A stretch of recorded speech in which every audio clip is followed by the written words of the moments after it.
The Britain's Got Talent studio hummed with its usual Saturday afternoon energy as Simon Cowell settled into his judge's chair for what he anticipated would be another routine day of auditions. It was a gray November afternoon in 2024, and the iconic red curtains framed the stage where countless dreams had been both realized and shattered over the years. Simon adjusted his signature black t-shirt and took a sip of his tea, mentally preparing himself for the parade of hopeful performers that awaited. At 64 years old, Simon had grown comfortable with his role as television's most intimidating judge. His sharp features, penetrating stare, and reputation for crushing dreams with surgical precision had made him both feared and respected throughout the entertainment industry. He had cultivated this image deliberately, believing that fear commanded respect and that his harsh exterior was necessary for maintaining the standards that had made him successful. He was completely unprepared for how that carefully constructed persona would appear through the eyes of genuine innocence. 3-year-old Isabella Martinez from Birmingham was not scheduled to perform. She had come to watch the taping with her older sister Carmen, age 9, who was auditioning as part of a children's dance group. Isabella was an unusually sensitive child with dark curls and large brown eyes that seemed to see more than most adults realized. For the past 6 months, she had been experiencing severe night terrors that featured a recurring dark figure, a man with sharp features and cold eyes who would appear in her dreams to judge and condemn her for imagined failures. Isabella's mother, Rosa Martinez, had been struggling to help her daughter overcome these nightmares. The child would wake up screaming about the mean man with angry eyes who told people they weren't good enough and made them cry. Rosa had tried everything from nightlights to therapy, but Isabella's terror of this dream figure had only intensified over time, creating a persistent anxiety that affected her sleep and daily life. The audition process was running smoothly when Carmen's dance group took the stage for their performance. Isabella sat in the front row with her mother, having been positioned there so she could clearly see her sister perform. As the music began and the children started their routine, Isabella's attention wandered to the judges' panel, as children's attention often does when they're not directly engaged with the performance. The moment Isabella's gaze landed on Simon, she went completely rigid, her small body tensed as if she had been struck by lightning, and her face drained of all color. The resemblance between Simon and the figure from her nightmares was so exact that her 3-year-old mind couldn't process it as coincidence. In her understanding, the monster from her dreams had somehow materialized in real life. Rosa felt her daughter's hand tighten in hers and looked down to see Isabella staring at the judges' panel with an expression of pure terror. "Isabella, what's wrong, Mija?" she whispered. But Isabella couldn't respond. She was trapped in a moment of recognition so profound and frightening that her ability to speak had temporarily left her. All she could do was stare at Simon with the wide-eyed horror of someone seeing their worst fear made manifest. Simon, focused on the performance, initially didn't notice the small child's reaction, but as the dance continued, he became aware of an unusual energy in the studio, a tension that seemed to be emanating from the front row. When he glanced toward the audience to identify the source, his eyes met Isabella's terrified gaze. The connection was immediate and disturbing. Simon found himself unable to look away from this child who was staring at him with what could only be described as absolute terror. Her expression wasn't one of nervousness or shyness. It was the look of someone confronting their deepest, most primal fear. "Mummy," Isabella's voice suddenly cut through the music, high and trembling with panic. "Why is the monster from my nightmares sitting at that table?" The words were spoken loudly enough that the nearby audience members heard them clearly, and a ripple of uncomfortable murmurs began to spread through the studio. Simon felt as though he had been struck by a physical blow. This 3-year-old had just identified him as the literal embodiment of her worst fears. Rosa tried to quiet her daughter, but Isabella's terror was escalating rapidly. "That's him, Mummy. That's the mean man who comes in my dreams and makes people cry.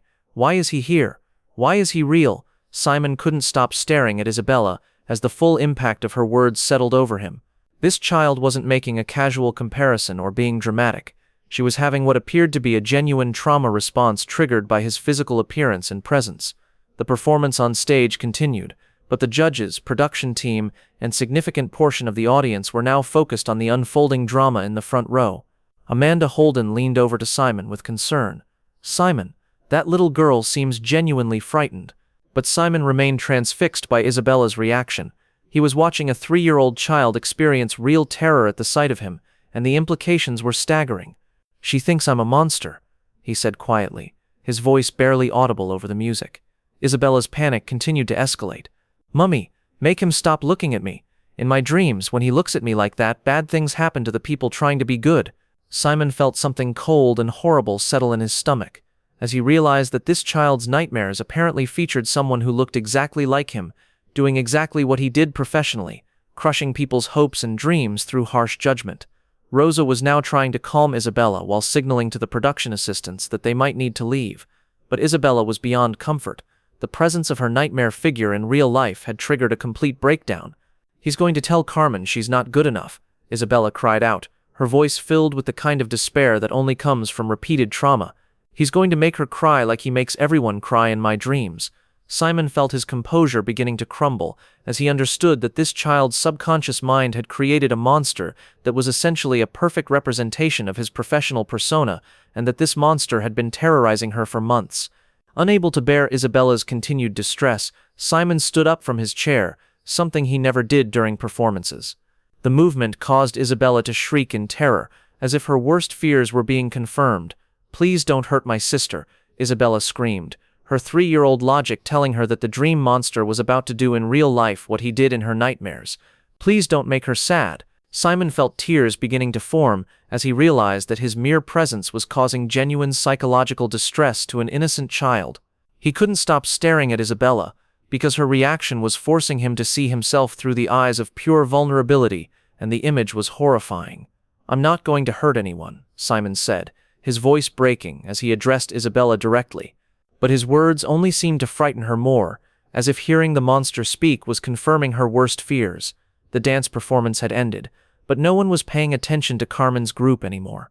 The entire studio was focused on the unprecedented scene of Simon Cowell being identified as a literal nightmare figure by a terrified 3-year-old.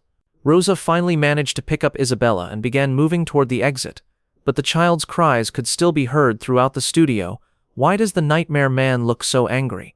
Why does he want to hurt people who are trying their best?" Simon remained standing, staring after Isabella with an expression of profound shock and self-recognition. This child had just provided the most honest assessment of his public persona that he had ever received, and it was devastating. "Simon," Amanda said gently, "you need to sit down. The little girl is just scared." But Simon couldn't sit down. He couldn't stop thinking about what Isabella had said, that he looked like someone who hurt people who were trying their best, that he was the embodiment of fear and criticism in a child's innocent mind. "She's right," Simon said, his voice barely above a whisper. "I am the monster. That's exactly what I am." When Rosa and Isabella reached the exit, Isabella looked back one more time and made a statement that would haunt Simon for months. "Mummy, why doesn't someone tell the nightmare man that being mean to people makes him the monster, not them?" The 3-year-old's question about whether anyone had ever explained to the nightmare man that his cruelty was what made him monstrous was perhaps the most profound piece of moral philosophy that had ever been spoken on Britain's Got Talent. The taping was suspended while Simon struggled to process what had just occurred. For the first time in his career, he was forced to confront how his deliberately intimidating persona appeared to someone who had no understanding of entertainment industry dynamics, someone who saw him purely as a source of fear and pain. When the episode aired 6 weeks later, it became the most watched and discussed segment in the show's history. Isabella's terror and her innocent identification of Simon as a literal monster sparked international conversations about the impact of harsh criticism on vulnerable people and the responsibility that comes with public platforms. More importantly for Simon personally, the encounter with Isabella became a catalyst for deep self-reflection about the kind of person he had become and the legacy he was creating. Isabella didn't see Simon Cowell the successful producer, he would later say in interviews. She saw a man who looked like someone who hurt people, and she was right. That 3-year-old forced me to confront the fact that I had become exactly what she said, a monster who derived power from making others feel inadequate.